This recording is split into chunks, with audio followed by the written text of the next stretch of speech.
சந்தோஷமா உள்ள இருக்கும்போது நமக்கு எப்படி இருக்கணும்? சந்தோஷம் இருக்கு. ஆண்டவர் இல்லைன்னா அவங்க முகம் ஒரு மாதிரி இருக்கணும். அல்லேலூயா. அவர் நம்மகிட்ட கேட்கிற ஒரே ஒரு காரியம், நீங்க எப்பவும் சந்தோஷம் இருங்கப்பா, நான் உங்க கூட தான் இருக்கேன், நான் உங்க வலதுகையை பிடிச்சிருக்கேன், நீ பயப்படாத, நான் உனக்கு துணை நிற்கிறேன், யாக்கோபின் சிறுபூச்சியே நான் உன்னோட இருக்கிறேன், உன் வலதுகையை பிடிச்சிருக்கேன், பயப்படாத. அப்படியே ஆண்டவர் சொல்றாரு. கர்த்தருடைய பிள்ளைகள் எப்பவும் சிரிச்சுக்கிட்டே இருங்க. அடுத்தது பார்த்தா லூசுன்னு சொல்லிட்டு போட்டு அவங்களுக்கு தப்பே கிடையாது. அவங்க சிரிப்பு வரல, எல்லாரும் லூசுன்னு சொல்றாங்க. நமக்கு சிரிப்பு வரணும். வரணும் வேண்டாமா?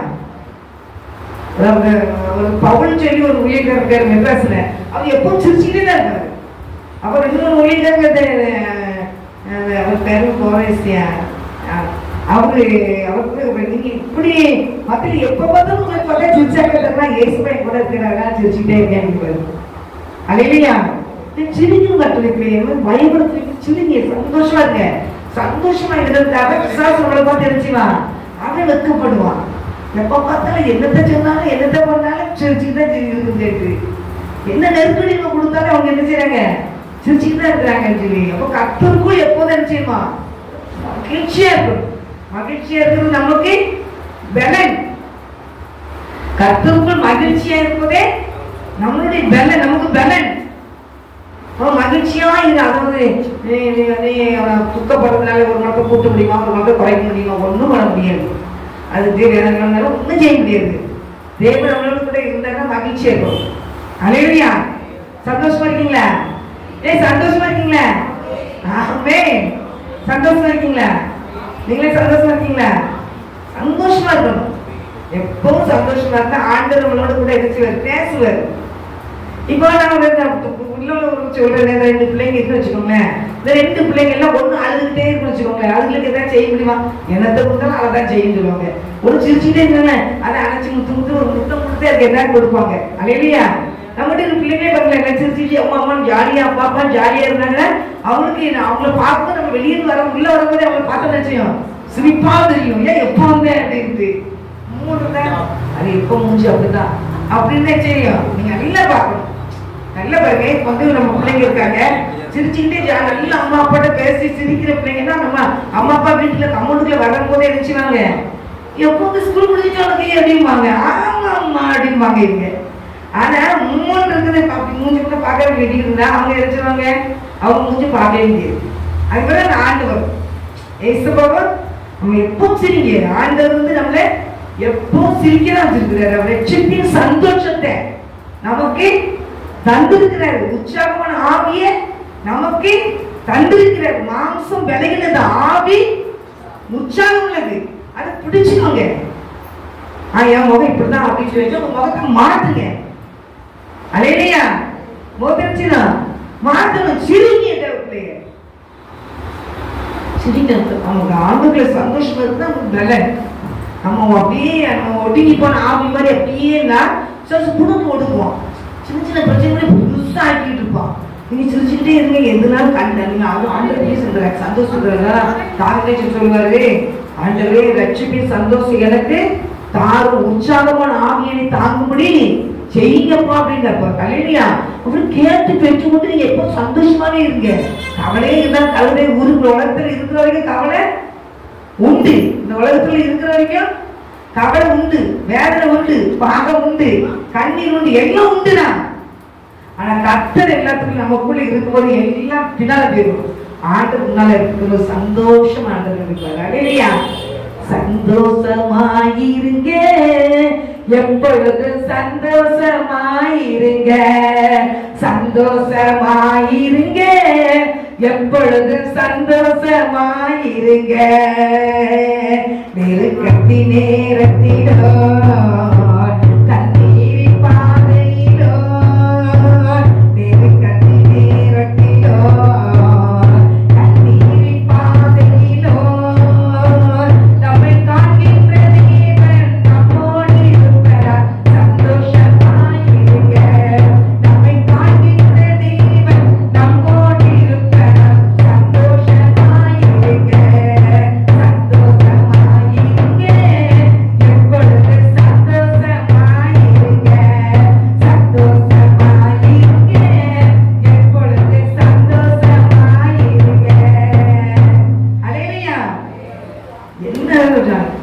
எத்தனை பிரச்சனை மூஞ்சியும் வரையும் தூக்கம் படைகள் எப்ப பார்த்தா பல தடவை காமிக்குதுன்னா பிசாசே ஓட்டிடுவான். ஒண்ணு மேல முடியலையும் செய்வான். என்ன செய்வான்? எப்போ சந்தோஷமா இருங்க, என்னதான் ஆடுங்க, உடைக்கப்பட்ட நேரத்திலையும் நம்மளுக்கு சந்தோஷமா இருங்க. உடைக்கிற ஏன் உடைக்கிறாரு? நம்மளை உருவாக்குற உடைக்கிறாரு. பிள்ளைகளாக உருவாக்குறத நம்மளை உடைக்கிறாரு. அல்லேலூயா. இந்த நீங்க லூக்கா 18ஆம் அதிகாரத்துல அந்த பரிசேயனுடைய ஜெபத்தை பார்த்தோம்னா அந்த 2 பேர் ஜெபிக்க போறாங்க.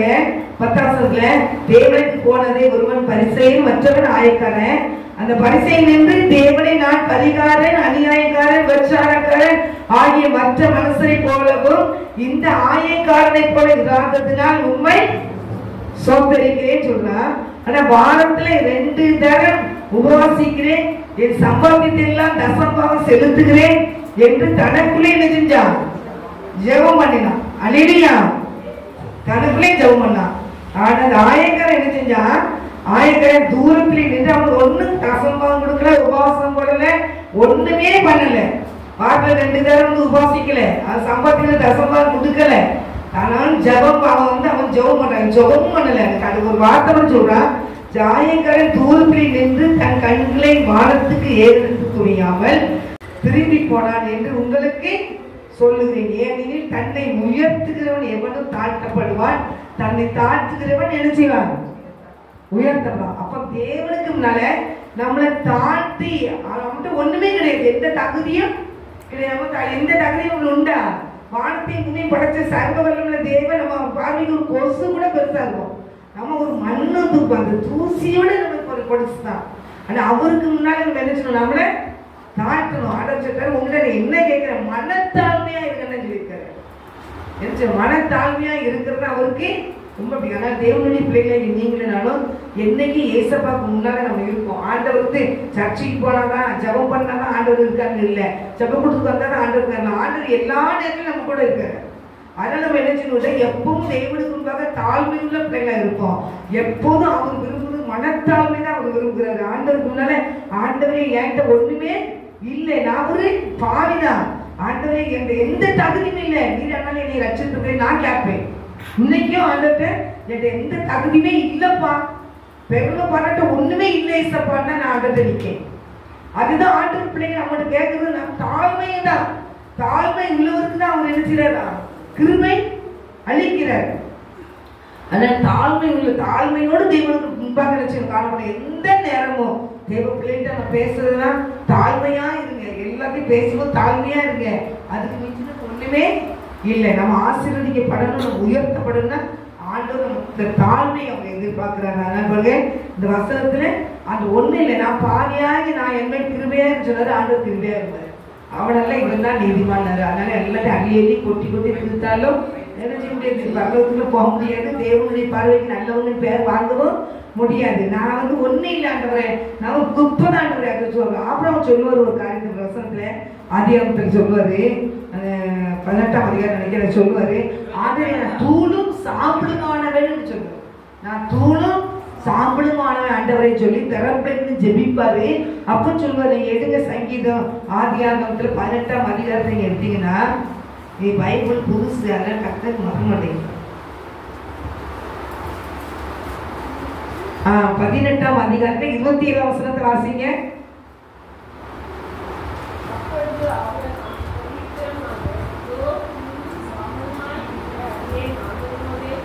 பேச துணிந்தேன். அப்ப பாருங்க, ஆபிரகாம் வந்து ஆண்டவரால் ஆசீர்வதிக்கப்பட்டவர்.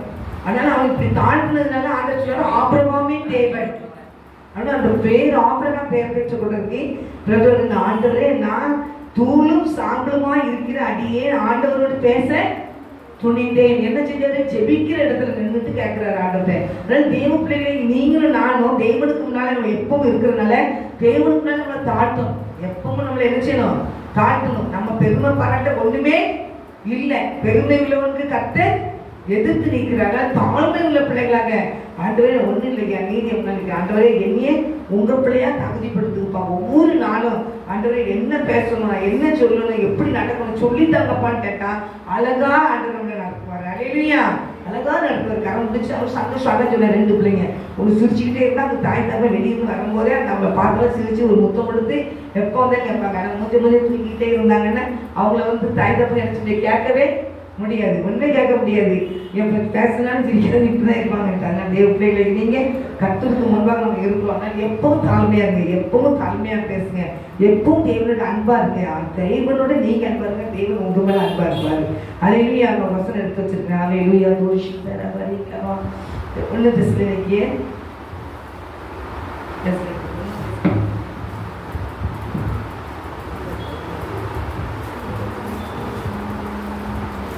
1 தெசலோனிக்கேயர் 5ஆம் அதிகாரத்துல 2ஆம் வசனத்தை வாசிங்க.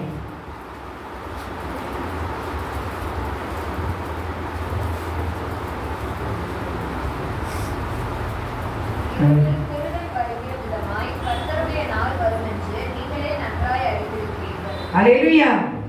இரவிலே திருடன் வருகிற விதமாய் கர்த்தருடைய நாள் வரும் என்று நீங்களே நன்றாய் என்ன செஞ்சிருக்கீங்க, அறிந்திருக்கிறீர்கள். அல்லேலூயா.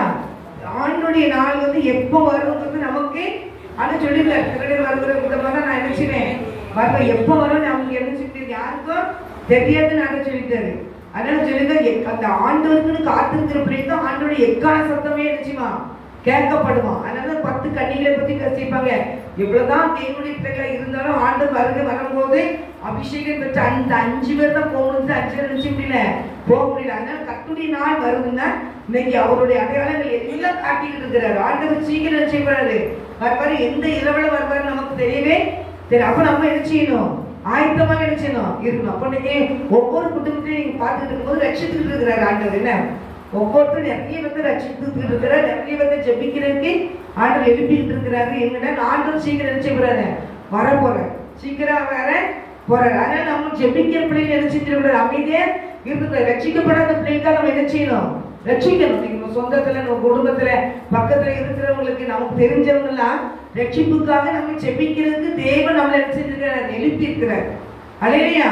அதனால நம்ம என்ன செஞ்சிருக்கிறது, ஐயோ அந்த வேதம் கூறுகிறது அந்த 6:33 மத்தியில முதலாவது ராஜ்யத்தின் நீதி தேடுதல் எல்லாம் என்ன செய்யும், உனக்கு கூட கொடுக்கப்படும். அப்ப என்ன சொல்றாங்க, கூட தாரும் அதுக்கப்புறம் ராஜ்யத்தை தேடணும்னு இப்ப நிறைய இருக்காங்க.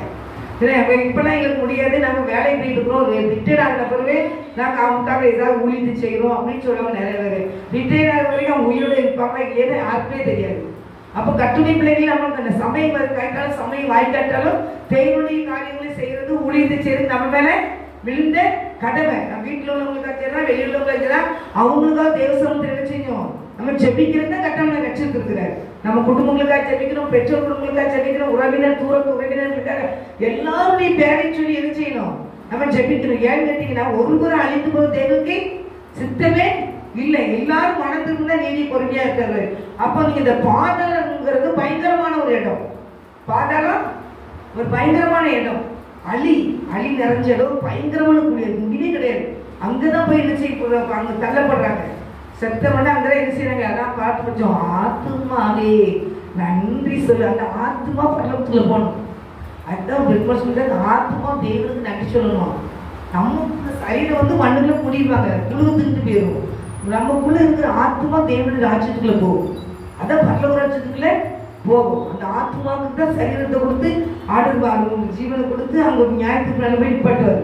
அப்போ பாருங்க, நீங்க அந்த பாதாளத்துக்குள்ள போய் யாரும் விழுந்துடக்கூடாது. யாரும் விழுந்துட்டாங்கன்னா அது கஷ்டம், அதுக்கு ஒண்ணும் பண்ண முடியாது. அதனால தேவனுடைய பிள்ளைகளை நீங்களும் நானும் தேவனுக்கு முன்னால ஆத்மாக்களுக்காக நம்ம என்ன செய்யணும், போராடி செபிக்கணும். நேரம் கிடைத்தாலும் நேரம் கிடைக்கட்டாலும் நமக்கு தெரிஞ்சவங்களை, நம்ம குடும்பத்தின் பிள்ளைகள், நம்ம குடும்பத்தில் உள்ளவங்க எல்லாத்தையும் தேவசமத்துல ஒப்புறுத்து என்ன செய்யணும், ஜெபிச்சுக்கிட்டே இருக்கணும். அவங்க என்ன தவறிடக்கூடாது. அதனால தேவ பிள்ளைகளை நீங்க நாம என்ன ஜெபிக்கிறது நம்ம மேல விழுந்த கடமை. அல்லேலூயா. நம்மளதான் அந்த உத்தரவாதியை வச்சிருக்கிறாரு, நம்மளதான் என்ன செய்யறாரு, உத்தரவாதியா வச்சு. ஊழியம் செஞ்சாலும் அவங்க ரட்சிப்புக்கு ஜெபிக்கணும். ஊழியம் செஞ்சாலும் என்ன செய்யணும், இப்ப நம்ம ஊழியக்காரங்க இருக்காங்க, ஐயா எனக்கா ஜெபம் பண்ணிக்கணும், நானும் சொன்னேன் எனக்கா ஜெபம் பண்ணிக்கணும்னு. ஏன்னா ஊழியத்துல நம்ம இன்னும் உற்சாகமா என்ன செய்யணும், எழுப்பணும். நம்ம கீழே குதிச்சிடக்கூடாது, நம்ம மேலே ஏறி போகணும், பரலோகத்துக்குள்ள போகணும். அதனால தேவ பிள்ளைகளை நீங்க என்ன செய்யுங்க, ஊழியக்காரர்களுக்காக நல்லா ஜெபம் பண்ணுங்க, பக்கத்துல இருக்க மக்களுக்காக ஜெபிங்க. எல்லா மக்களுக்காக என்ன செய்யணும், ஜெபிக்கணும். ஜெபிக்க வேண்டியது நம்ம மேல விழுந்த கடமை. சுவிசேஷம் சொல்ல வேண்டியது நம்ம மேல விழுந்த கடமை. ஆண்டவரை பத்தி அவங்களுக்கு சொல்ல வேண்டியது கடமை. அந்த லாசரு பத்தி, அந்த ஐஸ்வர்யம் பத்தி பார்த்தேன் 6 பேசணும். அந்த ஐஸ்வர்யவான் எங்க இருந்து சொல்றான்? பாதாளத்துல இருந்து. எடுங்க லூக்கா 15ஆம் அதிகாரம். லூக்கா 15:16.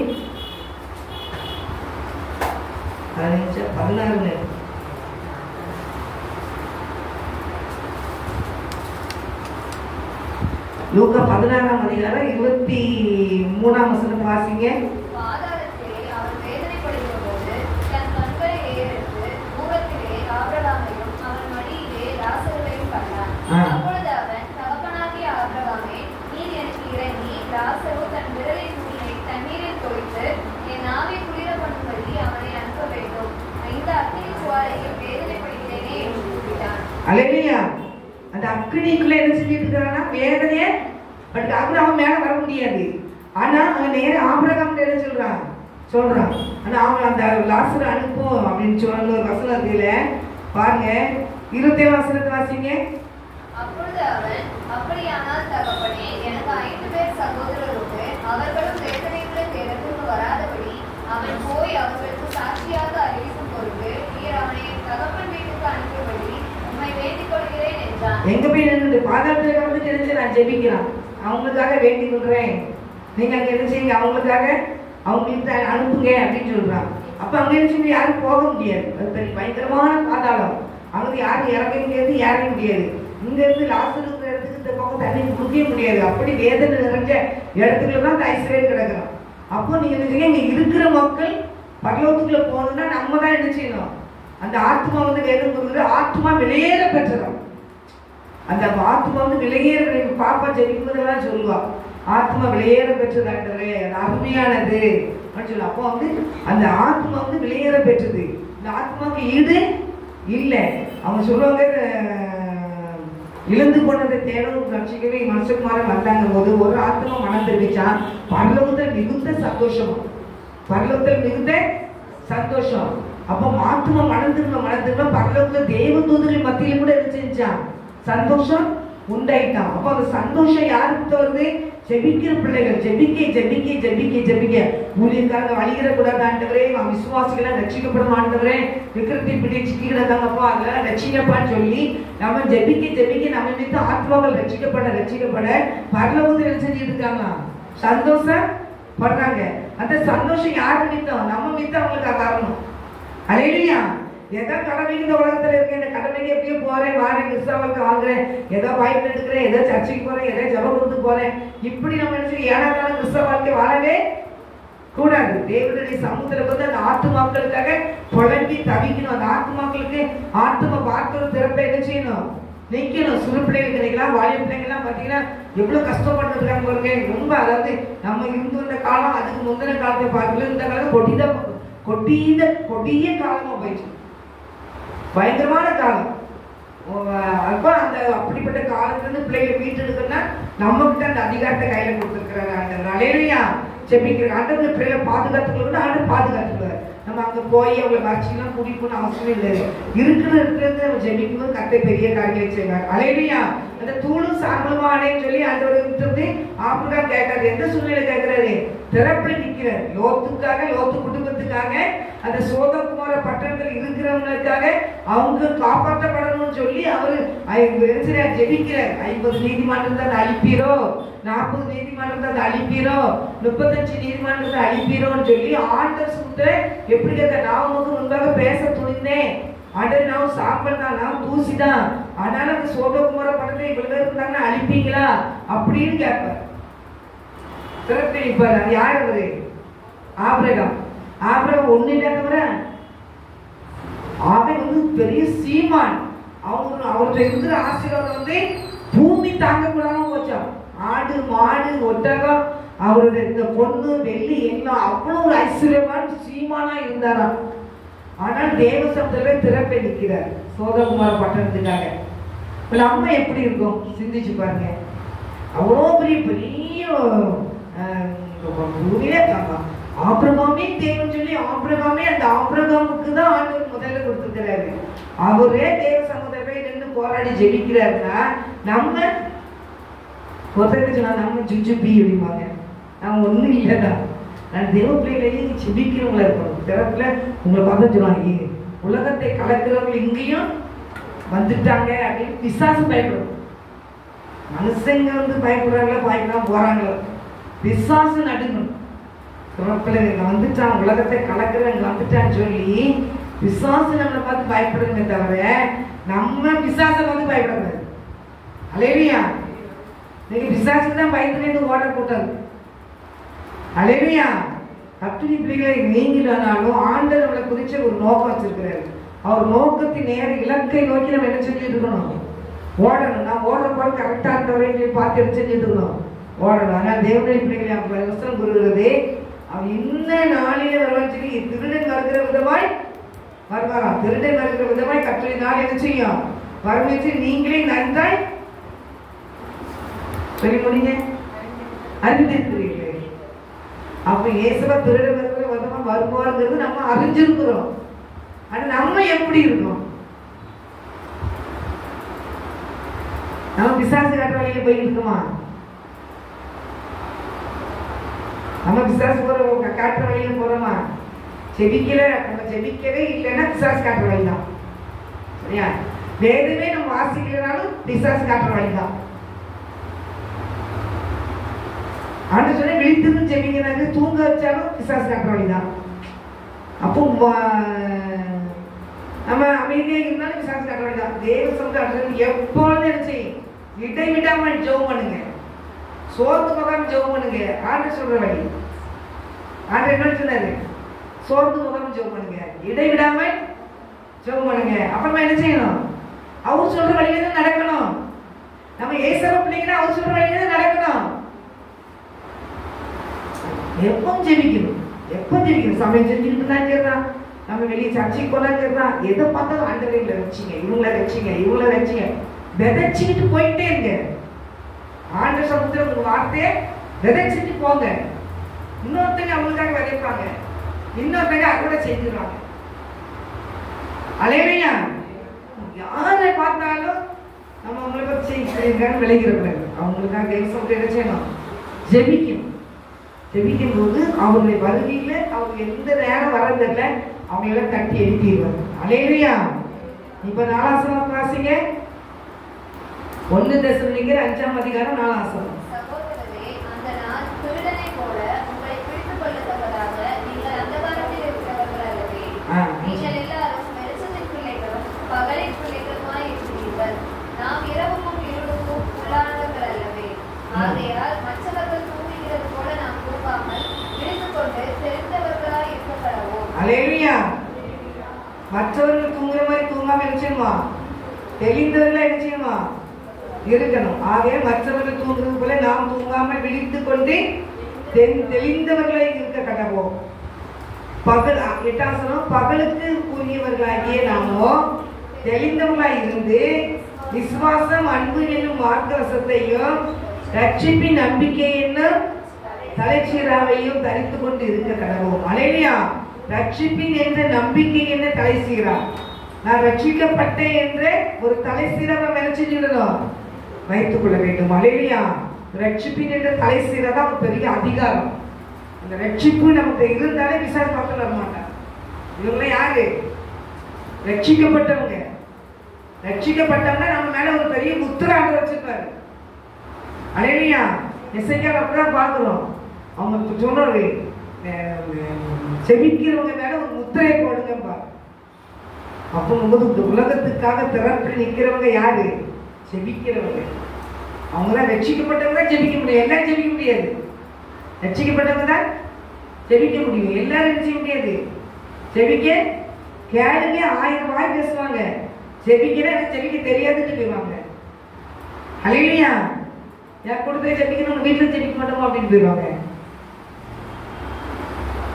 அல்லேலூயா. நிறைய வருவாங்க. ஒரு கூட்டம் பெஞ்சில் உட்காந்துருக்கும். ஆனால் அவங்க வாய் கொடுத்து போட்டீங்கன்னா வாயில் கம்மியாக முடியாது. யார்கிட்ட யாரும் வாய் கொடுக்க முடியாது. யாரும் சர்ச்சைக்கு படிச்சு அவங்க ஜெபிக்க வந்து தானே சொல்லுங்க. அப்போ ஜெபிக்கிற அந்த ரட்சிப்பின் அனுபவத்தை ஆண்டு இருந்தானா, ரட்சிக்கப்பட்டானா அவங்களுக்கு ஜெபிக்கணுங்கிற வாஞ்சை வந்துடும். அடுத்தவங்களை பார்க்கும் கண்ணீர் வரும். இவங்களா ரட்சிக்கப்படாமல் இருக்கிறாங்களே ஆண்டவரேன்னு சொல்லி அந்த ஐஸ்வரன் பாதாளத்துல கிடந்தது கூட ஒரு சுட்டு தண்ணீர் என்ன செய்யறான் கேட்கான். அப்போ அங்க தாகடிச்சுது, அங்க ஐஸ்வர்யன் வந்து என்ன செய்யறான் இருக்கிற உணர்ச்சி, இங்க இருக்கிறவங்க அங்கே உணர்ச்சி இருக்கு. அங்க ஆபிரகாமோடு பேசுறான், ஆபிரகாம் என் தகப்பனாய் ஆபிரகாம் என்று. அப்படி இப்படிப்பட்ட அந்த வேதனை நிறைஞ்ச இடத்துக்குள்ள என்ன செஞ்சிடக்கூடாது, போயிடவே கூடாது. அப்ப நம்ம என்ன செய்யணும்னா தெளிந்தவர்களை என்ன செய்யணுமா இருக்கணுமா. வசனம் சொல்லியிருக்கு இல்ல, மற்றவர்கள் தூங்குறது போல நாம் தூங்காமல் விழித்து கொண்டு தெளிந்தவர்களால் இருக்க கடவோம் ஆராசனத்துல. அப்போ ஆண்டவர் எந்த நேரத்துல வருவாருன்னு நமக்கு தெரியும், நம்ம அறிந்திருக்கணும். வருவாரு வர போறாரு அப்படிங்கிறது நமக்கு என்ன செய்யும் தெரியும். அதனால என்ன செய்யுங்க, மற்றவங்க தூங்குறது போல என்ன செஞ்சிடக்கூடாது, தூங்க கூடாது. நம்ம என்ன செய்யணும், ஜெபிக்கணும். எத்தனை மணினாலும் நம்ம ஜெபிக்கிறதுக்கு முக்கியத்துவம் கொடுக்கணும். பெட்மான் செய்ய சொன்னாங்க, ஒரு வார்த்தை சொல்லியிருக்கீங்க. ஒரு ரூம்ல லாட்சிங் போட்டு அவர் தங்குற இடத்துல ஆண்டவர் 2 மணிக்கு போய் தட்டி எழுப்பி பக்கத்து ரூம் போன்னு சொல்லும் போது என்னன்றது ராத்திரி நடுச்சாமத்தில் பக்கத்து ரூம் போக சொல்றேன்னு இல்ல காலையில பாத்துக்கிறேன்னு சொல்லியிருந்தாரு. நாங்கள் நைட்டு ஒரு போகல அந்த இடத்துல. 2 மணிக்கு ஒரு மனிதன் என்ன செஞ்சா தூக்கு போட்டு தொங்கிட்டான். காலையில செருக்குச்சின்னு போலீஸ்காரங்கெல்லாம் கூட்டம் போட்டு நிற்காங்க. அப்போதான் பெருமாள் சாலுதான், ஐயோ இப்படிதான் 2 மணிக்கு சொன்ன மாதிரி ஒரு தப்பை தட்டிட்டு ஒரு தண்ணி தான் கூட நம்ம கேட்டதாங்க கூட அவன் இறங்கிருப்பான்ல அப்படின்ட்டு. எத்தனை பேர் ட்ராக்ஸ் கொடுக்க போது போங்க சொல்லுவாங்க, அந்த ட்ராக்ஸ் கிட்ட ரசிக்கப்படவும் சொல்லுவாங்க. நான் தூக்கு போட தொங்க போனேன், அந்த நேரம் பார்த்து கதவு தட்ட சட்டம் கடிச்சு அதனால இறங்கி வந்தேன். அவங்க ட்ராக்ஸ் வந்தாங்க, அந்த ட்ராக்ஸ் வாங்கினதுல நான் ஆண்டவர் ஏற்றுக்கொண்டேன். நான் என்ன சூழ்நிலை கூட அதே சூழ்நிலையில தான் அவங்க அந்த நோட்டீஸ் கொண்டு தந்தாங்க என் கையில அப்படின்னு. அப்போ வந்து செய்யற ஒவ்வொரு காரியத்திலையும் ஆண்டவர் எடுத்துறாரு, கிரிய செய்யறாரு. அதான் கட்டுரை பிள்ளைங்க நீங்க மற்றவங்க தூங்குற மாதிரி தூங்காதீங்க. நமக்குன்னு ஒரு தனி பவர் இருக்கு. ஜெபிக்கிற பிள்ளைகளுக்கு எந்த ராத்திரினாலும் ஜெபிக்கிற காட்டுகள் கூட எழுதுங்க. அல்லேலூயா. எந்த பகலையும் ஜெபிக்க சொன்னா ஜெபிக்க ஜெபிக்க ஜெபிக்க நம்ம வந்து அவங்க செய்ய போற வேலைகள் அதுக்கு கூலி ஆண்டு தருவார். ஏதாவது ஒரு வகையில் ஆண்டு கூலி கையில கொடுத்துருவாரு. அல்லேலூயா. நீங்க ஜெபிக்கிற பிள்ளைகள் ஆசீர்வதிக்கப்பட்டவங்க, நீங்க ஊழியம் செய்யறவங்க ஆசீர்வதிக்கப்பட்டவங்க. அந்த அனுபவம் நிறைய தெரியல. அல்லேலூயா. ஜெபிக்கிற பிள்ளைகள் மேல ஒரு முத்திரையாண்டு போடுறாரு. ஜெபிக்கிற பிள்ளைகளை பரிசுத்தாவே நல்லா ஆளுகை செய்வாரு. மீட்கப்படும் நாளுக்குன்னு தெரிந்தெடுத்த பிள்ளைங்க பாரு. இந்த கட்டளை பிள்ளைகளை நீங்களே நான் உலகத்தா மாதிரி எதை செய்யக்கூடாது, இருக்க கூடாது. ஐயா அவங்க அதை செஞ்சாங்க இதை செஞ்சாங்க குறை சொல்லிக்கிட்டு வச்சுக்கிட்டு அப்படி அவங்களும் 2 பேர்த்த கையில் தப்பு கூட்டிட்டு அப்படி போயிட்டு இருக்கவே கூடாது. நம்ம யாரு, பிரித்தெடுக்கப்பட்ட பிள்ளைகள். நம்ம யாரு, பிரித்தெடுக்கப்பட்ட பிள்ளைகள். ரொம்ப ஜாக்கிரதையா இருக்கணும். அன்னைக்கு ஒரு நிச்சயதார்த்தத்துக்கு கேட்டு என் தம்பி மகா நிச்சயதார்த்தம்னா ஆண்டு ஒரு வார்த்தை சொல்லிட்டார். காலேஜ் அடிச்சுக்கிட்டு உனக்கு விபச்சார கலைஞரோடு கதை என்னது கதை இருக்கு, ஒரு கதை இருக்கும் விபச்சாரம் அப்படியே அப்பதான் நினைச்சிட்டேன். ஆண்டவரே 5 வருஷம் சொல்லியிருக்கு. அவங்க அப்படிப்பட்டவங்க நம்ம ஒட்டவே கூடாது. பேலியாளி பிள்ளைகளுக்கும் கத்தரி பிள்ளைகளுக்கு ஐக்கியமே கிடையாது. கத்தருக்கும் பிசாசுக்கு ஐக்கியமே கிடையாது. ஆனா சொந்தமா வச்சு அண்ணன் தங்கி வீட்டுக்கு போனேன். அதில் பார்த்துட்டு அவனு வைக்க அவன்ட்டு வந்து வந்திருக்கலாம். அவங்களோட ரொம்ப பழகினேன், நான் ரொம்ப பழகினேன் தங்கச்சி என் தம்பி அப்படின்ட்டு. அது கிடைச்சிருக்கு. அவங்களோட உனக்கு கிடைச்சி உடன் இருக்குதுன்னு சங்கீதத்தில் தான் சொன்னாரு. அதான் தேவ பிள்ளைகளையே ரொம்ப என்ன செய்யணும், ஜாக்கிரதையா இருக்கிற வளர்த்துல நம்ம இருக்கோம். பரலோகத்துக்கு போனோம். அதனால எல்லாத்தையும் என்ன செய்யணும், பெரிய விடப்படி கருத்தை விட்டுதான் ஆகணும். அல்லேலூயா. நான் தேவ பிள்ளைகளை நீங்க என்ன செய்ய தூங்குற அவங்க இரவிலே திருடன் வருகிற விதமா கற்றுனாலே என்ன செய்ய வரப்போகுது. நீங்க நன்றாக அறிஞ்சிருந்தோம். நீங்க தூங்குற எல்லா மக்களும் தூங்குற மாதிரி நம்ம என்ன தூங்கவே கூடாது. அல்லேலூயா. ரட்சிப்பின் நம்பிக்கை என்று தலைச்சீராக என்ன செய்ய தரித்து கொண்டிருங்க. தேவன் நம்மை கோபாக்கினைக்கென்று நியமிக்காமல் நம்முடைய கர்த்தராகிய இயேசு கிறிஸ்துவின் மூலமாய் ரட்சிப்படைவதற்கு நியமித்தார். 9ஆம் வசனம். அவர் நம்மளை வந்து கோபாக்கினைக்கு அந்த பாதத்தில் கொண்டு போறதை நம்மளை ரட்சிக்கல, அவர் செஞ்சிருக்கிறார் ரட்சிப்படைவதற்கு நியமித்தார். நாம் விழித்திருப்பவர்களானால் நித்திரை அடைந்தவர்கள் ஆனாலும் நம்முடனே நாம் ஏகமாய் பிழைத்திருக்கும்படி அவர் நமக்காக மரித்தாரே. ஆகையால் நீங்கள் செய்து வருகிறபடியே ஒருவரை ஒருவர் தேற்றி ஒருவருக்கு ஒருவர் பக்தி விருத்தி உண்டாக்கும்படி நீங்க செய்யுங்கள் என்று ஆண்டவர் சொல்லியிருக்கிறார். அல்லேலூயா. ஒருவருக்கு ஒரு பக்தி விருத்திக்கு காரியத்தை நம்ம என்ன செய்யணுமா, இப்ப பக்தி விருத்திக்கு தான் நம்ம சொல்லிக்கிட்டு இருக்கிறோம். ஒருத்தர் எப்படி இருக்கணும் அப்படிங்கிற. அப்போ நம்ம ஒவ்வொருத்தருமே யார்கிட்ட பேசுனா ஆண்டவரை பத்தி நம்ம என்ன செய்யணும்? பேசணும். அல்லேலூயா. ஆண்டவரை பத்தி நம்ம பேசும் போது பக்தி விருத்திக்கு ஏதுவான வார்த்தைகள் அடிச்சிடும் பேசுறோம். அதுதான் ஆண்டவர் விரும்புகிறாரு. உங்க வாயினால அந்த வார்த்தை ஆத்மா ரட்சிக்கப்பட்டுட்டாங்கன்னா ஆண்டவர் சந்தோஷப்படுற உங்களுக்கும் ஒரு கிரீடத்தை முத்த வைப்பார். அல்லேலூயா. வெறுங்கை வீசின கையை பக்கத்துக்கு போகவே கூடாது. நம்ம போனா நமக்குன்னு ஒரு முத்துன்னு பார்க்கணும். நமக்குன்னு வச்சுக்கப்பட்ட கிரீடத்தை என்ன செய்யணும்? நம்மளுக்கு கிரீடம் உண்டா கிடையாதா? அதை வச்சு மெசேஜ் கொடுத்துருக்கேன். நமக்கு ஒரு ஜீவ கிரீடம் இருக்கு, நீதியின் கிரீடம் இருக்கு, வாடாத கிரீடம் இருக்கு. இந்தந்த கிரீடத்துக்கு நம்ம பார்த்துக்கலாம் இருக்கும். அந்த கிரீடம் நமக்கு என்ன செய்யும்? வரும். அதான் சொல்லுங்க, சோதனை சகிக்கிற மனுஷன் பாக்கியவான், அவன் உத்தமனின் விலங்கின அவனுக்காக வைக்கப்பட்ட ஜீவ கிரீடத்தை அவன் பெறுவான். அவன் அப்போ எல்லா பிள்ளைகளுக்கும் என்ன செஞ்சிருக்காரு? ஒவ்வொரு கிரீடத்தை ஆண்டு வச்சிருக்காரு. அந்த கிரீடத்தை பெற்றுக்கொள்ள தக்கதை நம்ம என்ன செய்யணும்? ஓடணுமே தவிர ஏதோ இந்த உலகத்தான இருக்கிறது போல உலகத்தின் மக்கள் இருக்கிறப்ப நம்ம என்ன செய்யக்கூடாது? இருக்கவே கூடாது.